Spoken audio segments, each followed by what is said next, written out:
খবর 24 সাথে আপনাকে স্বাগত। নতুন নতুন খবর জানার জন্য আমাদের চ্যানেলে চোখ রাখুন। নমস্কার, খবর 24 সাথে আপনাদের স্বাগত। দর্শক, 2 মাস স্বেচ্ছাশ্রম দিন পুষিয়ে দেব, কোর্টের নির্দেশে স্থায়ী সরকারি চলে যাওয়ায় মুখ্যমন্ত্রীর কাছ থেকে মিলেছে এমনই আশ্বাস।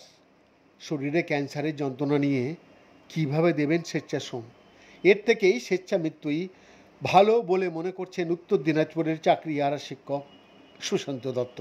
চোপড়ার মাঝিয়ালি হাই স্কুলের শিক্ষক সুশান্ত, ইসলামপুরের দুর্গানগরের বাসিন্দা সুশান্ত দত্ত বর্তমানে ব্লাড ক্যান্সারে আক্রান্ত।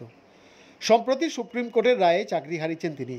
শারীরিক অসুস্থতার কারণে সোমবার নেতাজি ইন্ডোর স্টেডিয়ামে মুখ্যমন্ত্রীর সভায় উপস্থিত থাকতে পারেননি, তবে টেলিভিশনের পর্দায় শুনেছেন মুখ্যমন্ত্রীর বক্তব্য।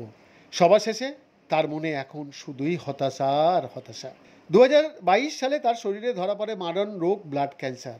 এরপর থেকে প্রতিদিন ওরাল কেমোথেরাপির ওষুধে ভরসা করে চলছে তার জীবনযুদ্ধ। এরই মধ্যেই সুপ্রিম কোর্টের রায়ে চাকরি হারানোয় তিনি এখন দিশাহারা। চিকিৎসার খরচ, পরিবারের ভরণপোষণ সবই এখন অনিশ্চিত। সুশান্ত বলেন, ভলেন্টিয়ারি সার্ভিসের কথা বলা হলো, কিন্তু আমি কিভাবে সেটা দেব? প্রতিদিন কেমোথেরাপির ওষুধ খাই, শরীরে শক্তি নেই, শরীর ঝিমঝিম করে।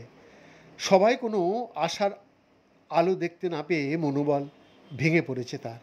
তিনি বলেছেন, স্বেচ্ছা মৃত্যুর আবেদন ছাড়া আর কোনো পথ আমি আর খুঁজে পাচ্ছি না। তার এই কথায় ফুটে উঠেছে গভীর হতাশা। বৈদ্যনাথ দাসের রিপোর্ট, খবর 24/7।